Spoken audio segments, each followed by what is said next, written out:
بسم اللہ الرحمن الرحیم۔ پہچانے دشمن کو، دشمن شناسی بہت مہم ہے۔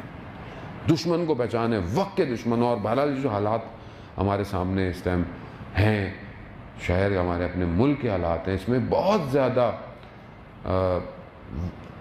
بصیرت ہونے کی ضرورت ہے، جذبات کی ضرورت نہیں ہے۔ دشمن تو چاہتا ہے جذبات آپ کے ہائپ کرے، آپ کے جذبات بڑھائے، آپ غلط پوسٹیں ڈالیں، آپ اور اشتعال پیدا کریں۔ بالکل یعنی بصیرت ہونے کی ضرورت ہے۔ دشمن کی سازش کو کاٹنے کی ضرورت ہے۔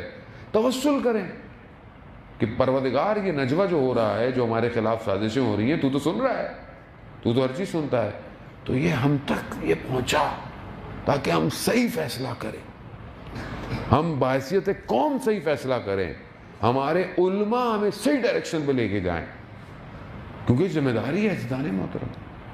اگر ہم ذرا سی بھی کوئی غلطی کرتے ہیں تو بات یہ ہے کہ وہ بقول شاعر کے، یہ جو تم نے غلطی کی ہے برسوں جینے کی، صدیوں اس کا خمیازہ بھگتوگے۔ تو بات یہ کہ اگر ایک غلطی ہوتی ہے تو وہ کئی عرصے تک انسان کو دھکیل دیتی ہے۔ بھائی اگر دشمن سامنے ہوتا تو واضح تھا، دیکھیں نا کتنا کیسا لبادہ تھا کہ ابھی تک کچھ لوگ جو ہیں وہ ان کی تعریفوں میں لگے ہوئے ہیں، ابھی تک وہ کہہ رہے ہیں بھائی وہ یزید بھی نعرہ ہے، بھائی زندہ رہے۔ کس بات پہ زندہ رہے؟ یہ نہیں بول رہے کہ مطلب اگر آپ یزید کے لیے جو ہے وہ لعنت اللہ کے لیے آپ زندہ باد کہہ رہے ہیں تو اس کا مطلب یعنی کیا؟ یعنی امام حسین کے قاتل زندہ باد، نعوذ باللہ؟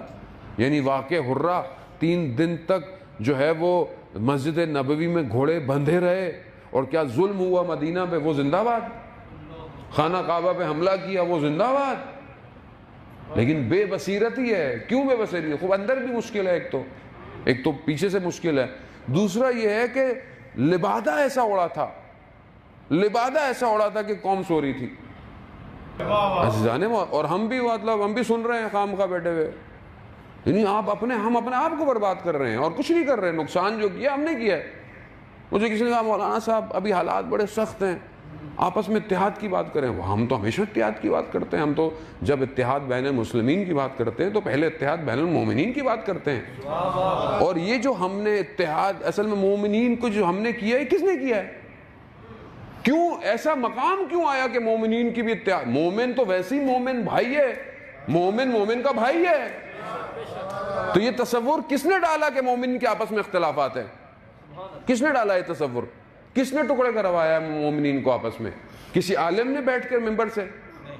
ٹھیک ہے، اگر کوئی اس لباس میں بھی آگے غلط بات کرتا ہے تو غلط کرتا ہے، اس سے کوئی فرق نہیں پڑتا۔ آپ لباس کو بھی دھوکہ مت کھائیے گا کبھی۔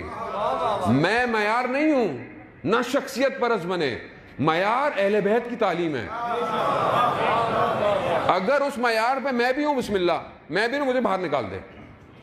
کوئی معیار نہیں ہے، صرف وہی معیار ہے جو اہل بیت نے تعلیم فرمائی ہے، اور اسی معیار پر اگر کوئی گفتگو کرے گا اور اسی سیرت کو اگر اپنی زندگی میں دیکھتے ہیں تو یہی مراجع ہیں جن کی زندگی وہی ہے، جن کی زبان ویسی جیسے ائمہ نے تعلیم فرمائی ہے، اسی طرح دشمن کو للکارتے ہیں، اسی طرح جو ہے وہ دین کی بات کرتے ہیں، زندگیاں ویسی ہیں ان لوگوں کی۔